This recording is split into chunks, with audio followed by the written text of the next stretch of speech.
Hey, happy Sunday evening, everyone.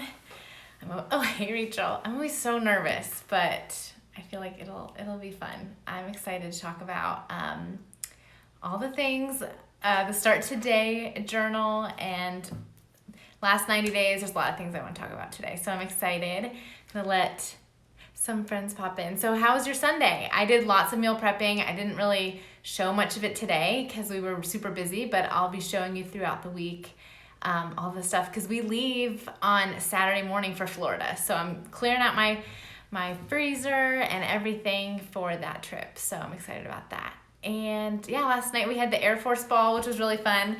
We don't stay out late. So today we were like really recovering all day long.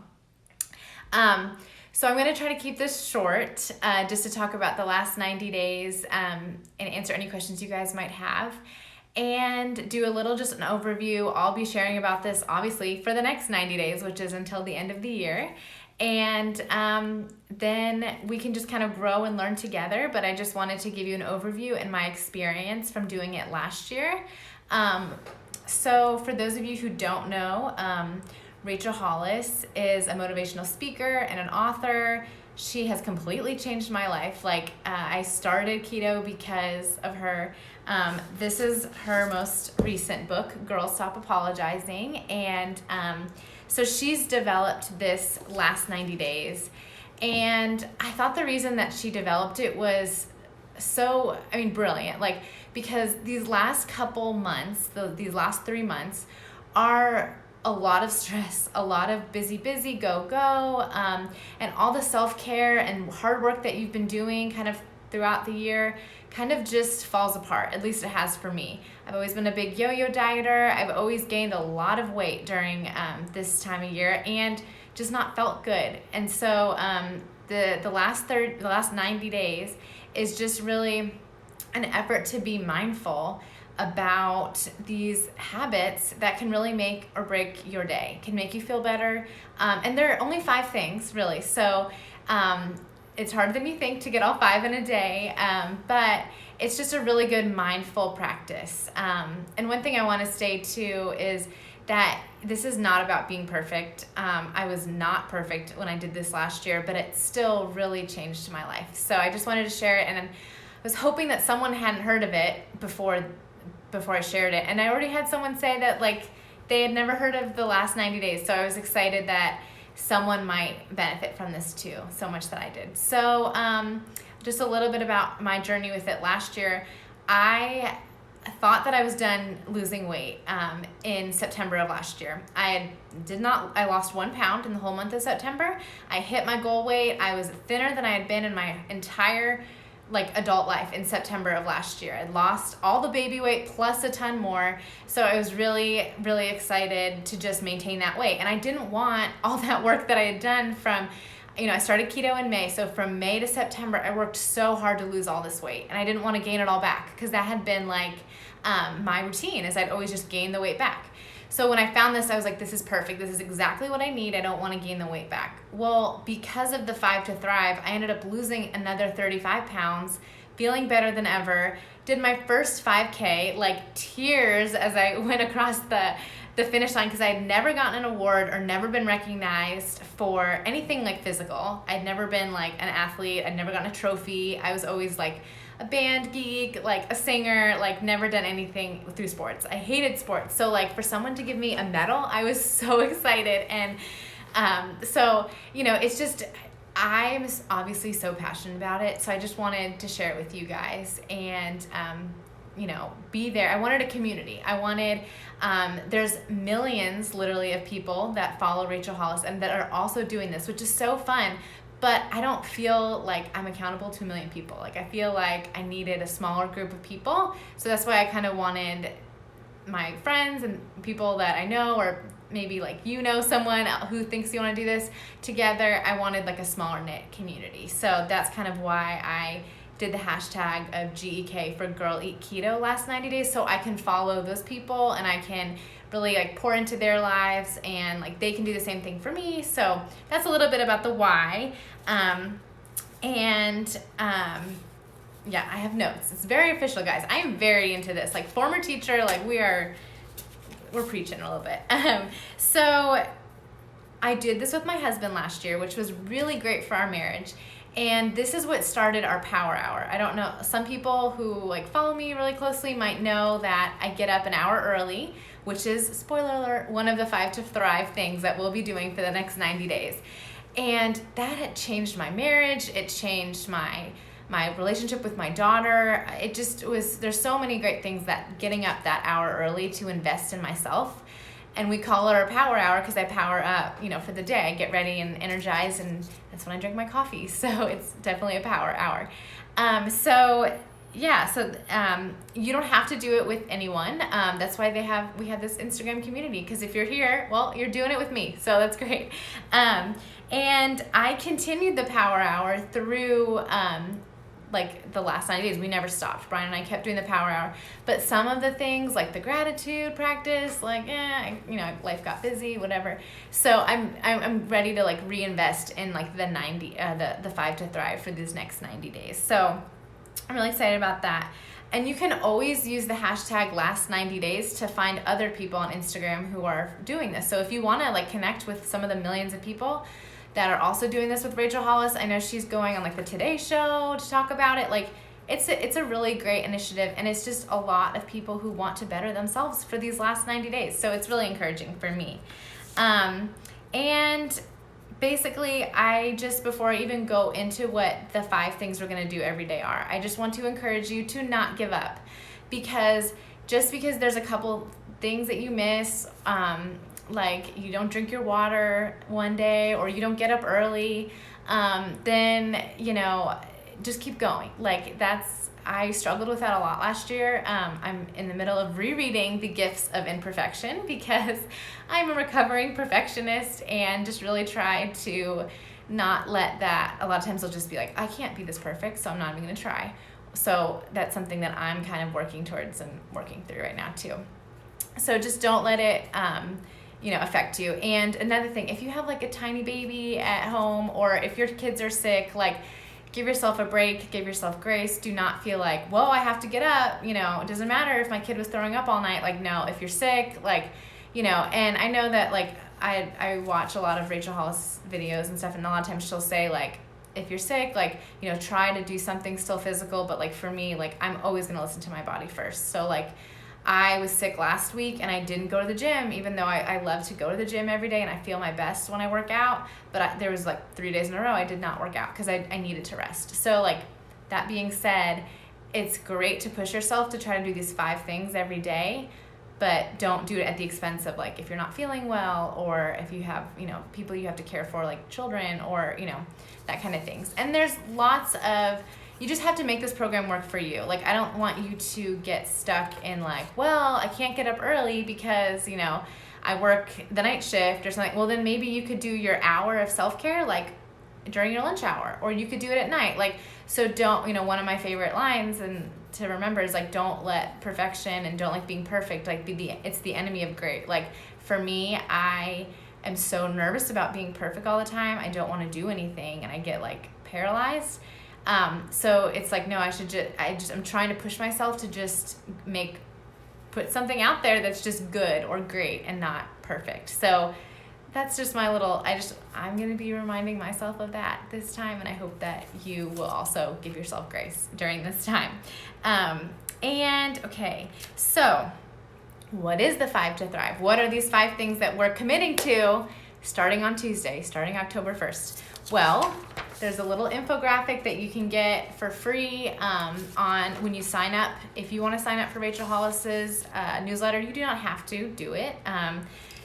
She'll send an email to you once a week with a different theme. Like the theme might be perseverance, and she'll give like really good everything's free resources of like how to persevere, inspirational quotes. Like she'll have, a video or something. So you don't have to do that, but that is like a free resource that she'll be doing. And I mean, she's a team of like 40 great people, her husband, like it's like a big thing. So here is the 5 to Thrive, and I have my own little notes my little twist on it. So I will be telling you about that. So number 1, get up an hour earlier than you would normally do and use that time for yourself. That means self-care. That means reading a book. That means working out. That means going on a walk. That means doing meditation. That means anything that you want it to mean for yourself that's going to make you happy.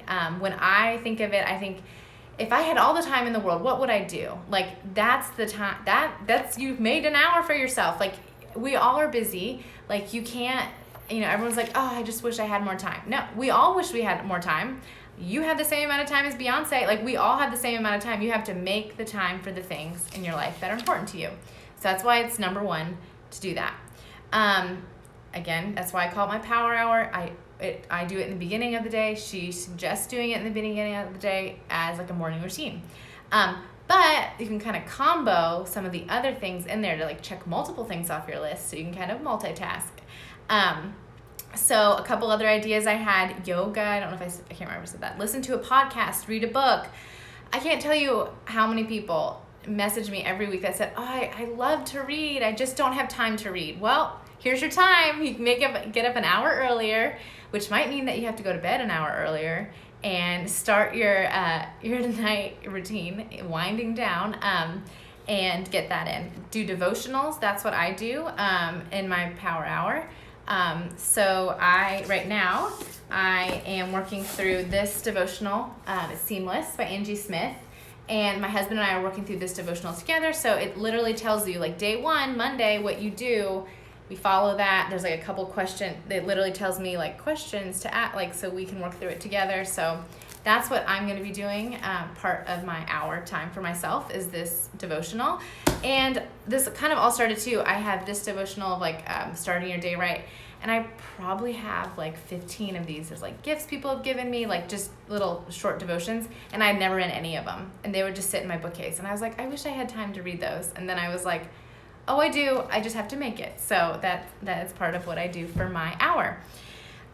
Number 2, work out for at least 30 minutes a day. You can do that during your hour. So that means you can go on a walk. You could do your yoga, anything that is going to move your body and, get your heart pumping. There's millions of free YouTube videos that are really great.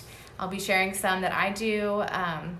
Because if I can't get to the gym, I can do that little workout video, and that's what I used to do before I joined the gym this year. So you can do a power walk. Soup cans work really good for weights. If you don't, I have like one hand weight and that's it. So I use like soup cans, or I have lots of bulk things that I'll use for my hand weights. Number 3, drink half of your body weight in ounces of water. For my international friends, ounces of water. And so this is my new little Red Riding Hood jug. This is 3,000 milliliters, which is 100 fluid ounces. And I don't have to drink that much anymore. I used to drink more than that a day, but I drink this plus more because I had already drank it all today. This is just a little bit, bonus. I got like 1 1/4 today. Okay, so that's number 3, drink all your water. And that's good for anyone, like not just on keto, but especially keto. Like fat is it is coming out of your body in the water that you drink. Like that's how you flush out fat and you flush out toxins. I mean, your body's 70% water. You need to give it water. A lot of people ask about like, does coffee count? Does iced tea count? Does electrolytes count? And that's going to be like a personal preference for you. Again, don't get caught up in the rules. I'm going to major on the major and minor on the minors. Like, just try to get water in. I, on top of this, will drink 8 fluid ounces of electrolytes. These are the ones I've been using recently, just the Key Nutrients ones. They're like the best value around, so that's why I've been using them. But, so I think that electrolytes count because it's mostly water, but a lot of people are like, it has to be water. Coffee, I think, it doesn't count. You got to get just plain water in for those half your body weight of ounces. And okay, number 4, this is kind of the fun one. Give up one food category or one habit that you know is not serving you well. Like, what's that thing you're like, it's hard, I shouldn't. Like, I went on a walk this morning with Brian, and I was trying to like solidify what I was going to give up. And I was like, I know I should give up peanut butter. Peanut butter is healthy, but I do not have a healthy relationship with peanut butter. Like, once I open it, it's hard for me to stop the peanut butter. And I'm like, oh, Amelia, you want peanut butter too. And then so I was like, but I don't want to give up the peanut butter. And Brian was like, probably means you should give up the peanut butter. So, it's just something, Diet Coke's a good example. And I did that last year. I gave up diet soda. So it doesn't have to be something like a huge category. Like, you don't have to say like, I'm giving up desserts. You could say like, Nush cake. Some people, like, whatever is hard for you, you could say I'm giving up just cookies. Or some people were saying, because a lot of people I know are not going to stay keto over the holidays. So they were saying, I want to give up like sugar foods that are not keto, but I'll still have like potatoes or like other things. So like you can kind of see, like, think about what you envision your holiday season to look like. Some people are giving up alcohol. Some people are giving up, there's lots of good things. You kind of have to, it's super personal for you. So then I was like, well, Brian, you're going to give up peanut butter too, because I can't have it in the house, like, if I'm giving it up. And he was like, yeah, I guess I'll give up peanut butter. So I asked him, like, well, what are you going to give up? And he is healthier than me. Like, I almost didn't go on a second date with him because he, like, wanted to eat a salad. He's like, I'm really craving a salad. And I was like, I've never craved salad. Now I do, but like when we first started dating. So he's so healthy. And so I asked him, like, well, what are you going to give up? And he said that he always wants to have more time to like listen to podcasts or listen to books. He's an hour commute, and he ends up just listening to like fantasy football talk radio. And so he said that he wants to give that up. Yes. Okay. So I did about Rachel saying that you can give up something for 30 days and choose something else. That's a really good point. That's very true. And that is kind of similar to, like the whole 32, it takes like 30 days, to build a habit. So, you can definitely decide if for these 30 days, like, from October 1st to the end of the month, like there's Halloween in there. You might want to give up something that's triggering or hard for you around Halloween, but then we have, it's kind of nice. Each month there's like a big Thanksgiving in November, and then December, obviously there's like Christmas holiday season and stuff. So, protein bars. Yeah. I've been there, done that. So, it's definitely, and you just make it your own. Like if you think that it's too restrictive for you to give up, a food group or like a small, it doesn't have to be a big, you don't have to say I'm giving up all sodas. It could just be like Diet Coke. Like that's really, I have a Diet Coke a day, or, that kind of thing. So just make it for your own. Just think about it. And you have a couple of days until Tuesday to think about it. Yeah, Rachel, you don't have to give up your Fit Crunch bars. I know, they're so good. My parents had to institute a only Fit Crunch bar at our house policy because I was taking one to go like when I was leaving their house, because they like stocked up at Costco, and they're like, oh no, you can eat it here, but you can't take them all. So any other good ideas? I'm trying to think what else Brian and I tossed around to give up. And some of it, like for us to be realistic, like we're staying keto during the holidays. And so I thought about, I don't want to give up sweets. Like I don't want to give up ice cream. Like there's certain things that I'm like, it's not, I don't know. So you gotta have to think, like set yourself up for success too.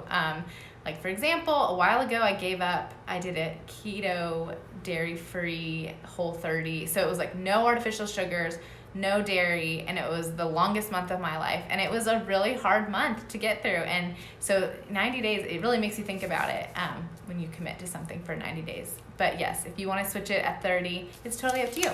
Okay, that's the 4 one. That's kind of a little bit, that's really the only one you have to like think about for yourself to personalize. And I like that it's not necessarily about food, because especially people who have like hang-ups, I love that. Giving up negative self-talk, you're right. Like I have a lot of food hang-ups. And so it's kind of nice to think about like, I think about food a lot. I'm always posting about my food and talking to people about my food and my scale. And it's like, it's just kind of nice to think about giving up something that's not that, or giving up, some people were saying like a toxic relationship. Like if you're in a friendship that is not healthy, maybe give that up for 90 days, like something like that.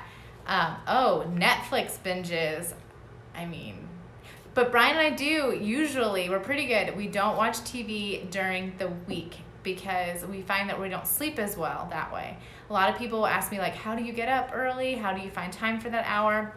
Well, you may have to, go to bed earlier. You may have to stop watching TV in bed before you go to sleep. Like, Brian and I kind of wind down. We put Amelia down at like 7:30, and we kind of wind down around that point and, try to do as much as possible. And I could go on and on about my morning routine and about the importance of like having a clean kitchen before I go to bed. Like, there's certain things that I do that really set me up for success. Like, the coffee's already made, it's on a timer.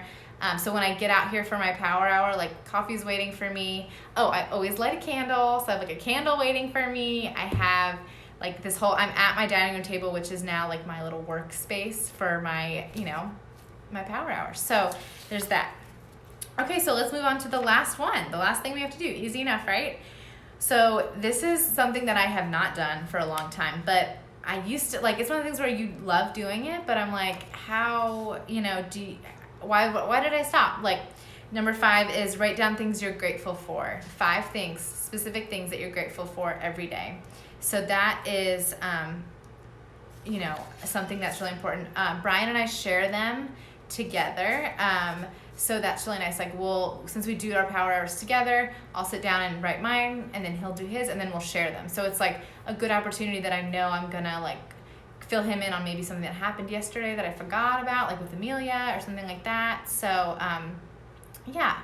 Okay, good question. How do you recover from cheat meals? And I think that in general is like, how do you recover? Like, for example, last year, for the last 90 days, I was like staying keto for those 90 days, and I didn't. Like, there was multiple meals, like at least once a month that I went off during this time. And how you recover is you just get right back onto it. You don't let it become a slide where you're like, oh, well, next week is this, and what about, oh, well, I have this, I already ruined it. So, you just get right back on. Literally every minute is a new chance to get right back to it. So, and then as far as if you're asking like for keto, because I know sometimes you have like more cravings that come up when you go off and have a cheat meal. I try to drink even more water than usual. Make sure I'm having my electrolytes so I don't suffer from the keto flu and get like those kind of feelings, because that's the last thing you want when you feel sick, to have a headache and fatigue and all that stuff. So let's do that. I always make sure to have meals prepped in my fridge so that when I do have a cheat meal and I'm like, oh, what am I gonna, or when I fall off the wagon, because I know a lot of people ask, well, what do you do when you fall off the wagon? It's like, well, I get right back on and I have stuff ready, like that, to help me be successful in that. Giving up shopping other than Christmas gifts and groceries. That's a really good one. Oh my gosh, you guys are so good. Getting off the elliptical. It's so much, I love it. You guys, I love this like really positive community that we can kind of do together. I think it's also a good chance to like maybe save some money. Like if there's we're really into like saving money. Brian and I, we're like debt free and everything. And so it's fun for us to think about like, hey, if we just like didn't go to Starbucks, like we don't go to Starbucks, but for example, if you were like, oh, we're gonna cut back on Starbucks and save all that money for like something else. Like we're going to Disney in March. So right now we're really working hard to save a lot of money on groceries. That's why I'm freezer shopping instead of going grocery shopping, like to save money for like a trip. And let's see. Oh yeah, we're talking about like are you talking about working out too, Rachel? Do you get up at the same time every day? Good point. I'm really glad you brought that up. All the research shows that it's like significantly easier to get up if you get at the same time. And I felt that this morning. I did not want to. So Brian and I get up at 5 a.m. every morning, and it's like, we're really into Mel Robbins. If you don't know who that is, she has like a strict no snooze. Like, if you snooze the alarm, you're snoozing your life. Like, get up right out of bed. So we get up right out of bed at 5 o'clock. And last night we were out at the Air Force Ball. We had, had a couple drinks, and which always makes me not sleep at all. I don't really drink ever, so when I do have like a drink, it's like I can't sleep. So we went to bed at like midnight, and then I was up at 5, and we still doing our routine, because it just is so like, if you get off the routine, it's really hard for me to get back onto it. And they say like a body in motion stays in motion. Like I feel like it's the same thing with your sleep. Your body really gets used to it. So now, and also this is, you know, some people have extenuating circumstances with their jobs and things like that. So I think it's back. Sorry. I don't know. We're having Wi-Fi issues. Hopefully you guys can still see me. Okay. So we were just talking about the 5 things that you're grateful for, finishing up that. Okay. Hopefully is it working now? I'm sorry that it was on pause. We have Wi-Fi issues. I'm hoping. Okay, good. Thanks, Rachel. I'm glad it's fixed. Yeah, so this is a little infographic, but let me tell you about the tracker. So last year I would like write it down every day. I would write down like water and then do a little box, and I never really had a good tracking system. There are some really good systems that people have developed on like Etsy, but they're expensive. They're like $5 a month or something for a sheet of paper that you download and print out. And I was like, I'm not paying for that. So I got Brian and I was like, can you help me? And I drew it out what I wanted it to look like. And then he spent hours, y'all. Like because he first did one with all these different emojis, and then it was all these issues. It wouldn't print. When you saved it to a PDF, it wouldn't, the emojis wouldn't show up. So we finally got everything to work. And so it's on my blog for free. You don't have to put in any like contact information. You don't have to sign up for anything. Literally, you just go to the website and hit the button, and it's just a PDF that will download. And so this is what it looks like. It's kind of hard to see. So this is for October. We have it also for November and December, so it's the month. So October 1st is a Tuesday. I know it's kind of hard to see. October 1st is a Tuesday. So because it's 5 to Thrive, there are 5 boxes. And because I'm an ELL teacher and I know that visuals are super important and visuals like are motivating and can, you know, really represent a lot, we have little visuals. So, and then on the bottom is a key. So in case you kind of forget, and it tells you more specifically what the 5 to Thrive is. And I put Rachel Hollis's, it's her idea and her thing. So I put her Instagram there. If you want it, you should go check her out. And yeah, I'm glad you guys printed it. I was so nervous. I've never done anything like that. I literally started that blog so that my grandma could see my recipes because she did not do Instagram. So I'm just starting out trying to figure out how to do it. And it's a lot harder than you thought. And my husband is a rocket scientist, and we're struggling with it. So, there we go. So basically how I envisioned it is you just have like a colored pencil or like a marker or a crayon or a pen, and you color in the box that you shaded for each day. So like, for example, there is the heart, which is gratitude, the woman running, which is moving your body. Then there's water for hydration. Then there's the like no sign, that's like what did you let go? Like I'm letting go of peanut butter and it's gonna be good. And then the last one is getting up early. So there's an alarm clock. So you are not gonna fill out every day. It's not gonna be perfect. I'm telling myself that. So you just kind of shade in, and it's a good to see like how your habits kind of evolve, and the act of like I do a lot of reading about habits, and I'm obsessed with personal development, and just the physical act of saying you're going to do it. So being in an accountability community already means that you're more likely to be successful. 2, the fact of like actually coloring it in every day and reflecting is an awesome practice of like, look what I just did. Like I did, even if you do 2 of these things, you're more mindful of the fact that you're tracking these things, and you're going to be more likely to do it continually. So that is the tracker.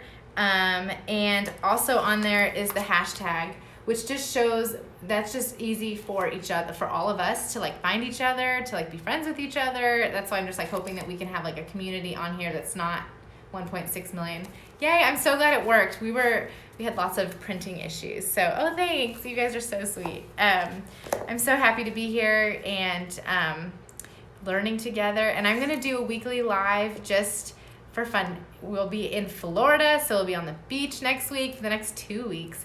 Okay, where to get the tracker? It's on my blog, which is girleatketo.com. It's the first new post, and you just will click a button that says like click here to get it, and it'll open in a new window, and then you just print it out. I cut mine a little bit to fit in this very fancy leftover from when I was a teacher spiral notebook. Obviously, you don't have to buy anything to do this. It's all free. So this is one thing that I'm so excited to use for the first time. One of my good friends gave me this. I've been wanting one for like years, but I didn't want to spend the money on it. This is one of Rachel Hollis's official journals. So you can buy this on her website. My friend gave it to me as a birthday present. And so it basically has in there your prompts for your gratitude. So it's just like, this is what it looks like. You can also print this off for free. Like Rachel Hollis has it on her website for free.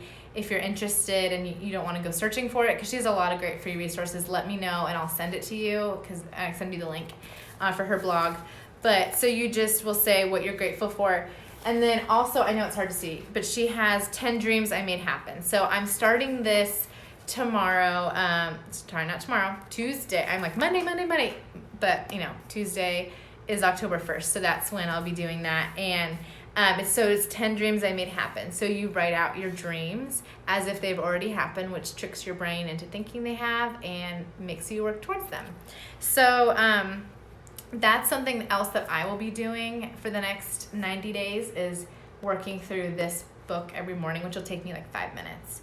So I know a lot of people have asked in general, like about the Power Hour, because I'm so like obsessed with it and it's been so great for my marriage. And a lot of people do it by themselves now, which is great. But basically the whole idea, and that's why I think it's the number one for the 5 to Thrive, is to get up early and do stuff for yourself, is that it's so easy as women, as moms, as even like my husband, like it's easy as a person to take care of everybody else, to always put everybody else first, to not have time for yourself, to kind of just like let your day go by. And some of you may know I'm doing like a happiness project right now. So each month I'm focusing on a different thing. And so that hour is when I have a chance to read a book, to journal, to reflect, to talk to my husband. So we like to have a structure to it where we get up and we have our coffee and our electrolytes.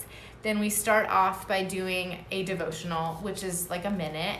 This one we like, it's just has like a little Bible verse and then just like a brief paragraph.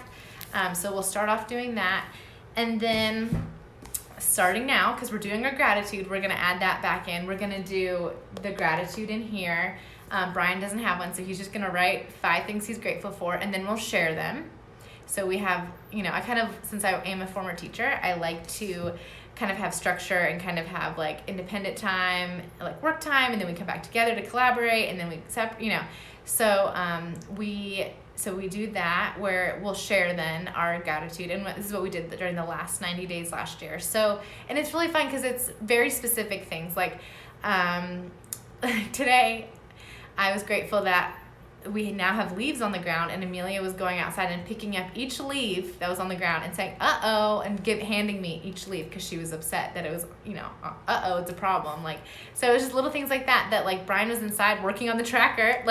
He didn't see that. And so I was able to kind of share with him, oh my gosh, this happened. It was so funny. So just little things like that we try to connect on.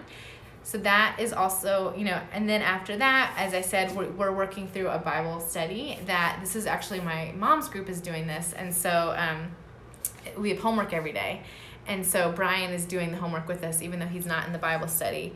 And the reason we like to do a study like this, we always have a Bible study since we started in August, started our project to read the Bible in a year. So we like it because it's broken down already for you. So for example, here's day 1, and it has just 2 pages, which has prompts and things like that at 5 a.m. we don't have to really think about, what are we going to talk about? What are we going to do? It's bam, there it is, tells us what to do. And then it has read this in the Bible, read that. And so we'll split up, we literally do he reads this page, I read this page, I look up the Bible verses on this page, he looks up the Bible verses on this page. We kind of just make it work for us. So it's it's your time, it's whatever you guys want to do, whatever makes makes the most sense for you.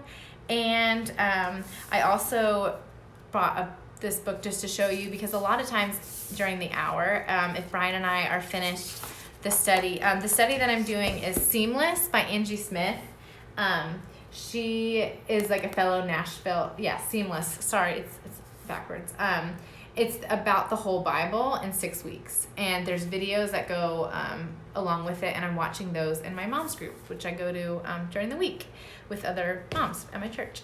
So, but yeah, that's just because that's what I wanted to do. I had not read the Bible before. I'm just starting to like really open it up and figure it out, and I wanted to read it for myself. So, so that's why for me it was important. Brian and I are doing the Bible in a year. Yeah, Rachel, we did see her. It was fun. She came to my church and spoke, and so it was perfect timing to get to see her speak and then do her study, one of her studies. We're doing the Bible in a year, which we started in August, and we actually do that at night. So we have we kind of like to have bookends, where in the morning we're doing stuff to kind of like really get our brain going. That's when we have our coffee. And then at night we kind of like a cool down, like little routine where we read the Bible together at night. So, and that just started in August. And some of the Old Testament has been really hard, but we found an app called Read Scripture, which is of course totally free. And it was developed by Francis Chan, and it has videos before most of the Bible studies that are like cartoons, but they're really well done explaining what's going on in what you're going to read. So that has been life-changing, because a lot of the stuff, especially in the Old Testament, if you know anything about that, it gets intense, and you're like, why am I reading about this? And what is the importance of this? So that was really helpful for me. Just a little fun fact. But yeah, all of this to say, the last 90 days starts in October. You do not need to buy anything. It's all free. So why would you not at least try to end your year and the decade? We're going into a new decade, y'all. And it's just really inspiring for me to have a community here that is so supportive. And I did this last year by myself, and I really I didn't have an Instagram. I had my own personal Instagram, but I didn't follow anyone except Rachel Hollis. And she does have every morning a Start Today show, which is just a live that her and her husband Dave do every morning. And I watch it a lot of days. She saves it for 24 hours. So if you can't watch it, it's at 8 a.m. Central Time. If you can't watch it, then you can watch it later on. And then they put it into a podcast too, which is a new thing, a Start Today podcast. So they have, they have a Rise podcast. Last year's episode 63 explains the last 90 days in more details. So if you are I still want more details, I want to know more about it, you can find out more on their website, which I linked in my blog too. It's because it's all, this is all their ideas and everything, and their resources. I just made the tracker, and I kind of I wanted to share my take on the 5 to Thrive, because it's kind of everybody's at a different point. Everybody's at a different thing in their life, and people are, struggling through different things. And so, yes, sorry, I'm so it's hard to read everything and to keep talking. The episodes are saved on their Facebook page. Good point. Yes. So, and I will save this. I'll save it for 24 hours, and then I'll try to post it to YouTube. For some reason, my phone has been not saving them right. So we're just learning, and it's been a really good experience for my perfectionism to kind of embrace all this change. So, and I'm always here if you have any questions about it, and I'll be just blabbing about it for the next 90 days. But it literally changed my life. The foundation that I got last year during these 90 days, not only did it help me lose weight when I wasn't even trying, I think probably because I started moving my body, that was one thing. And then the water, being more mindful too. And then the gratitude is always something really great to focus on. All these 5 to Thrive things are research-based, which, my husband is a scientist. He loves that. So it's not she just picked these 5 things. It's these are statistically going to make you be happier and healthier. And, I think the average American gains 10 pounds from November to December, just that 1 month. And because the holiday season, it's stressful. Sometimes you're seeing extended family, which sometimes is, toxic family. Not you, mom and dad. I know you're watching. No, I'm just saying, sorry, we got a phone call. So it's a stressful time. So I just think that if you can set yourself up for success, and I think I'm a big person that I like to make New Year's resolutions. Like, I make a resolution on my birthday, which is in September. So it's like I have lots of times in the year where I try to make new, start fresh. So this is like the last little quarter of the year. Like, this is it. Like, this is the last part of the year, so you might as well make it strong. So thank you guys so much. If you have any questions, you can write them right now real quick. You can always send me them. And I did save all the questions that I got, a ton of really good questions, but they were more about my keto journey and what I eat and things like that. And so I'm going to be doing another live next week with all those questions of people were, and I'm here for it. I will answer all the questions. So I will be planning that next week from the beach, from Pensacola. We're going, it's only a 6-hour drive from Nashville. So it's kind of a nice October getaway that we'll be doing with my family. So thank you guys so much for being here. And I'm excited to do the last 90 days with you. Bye.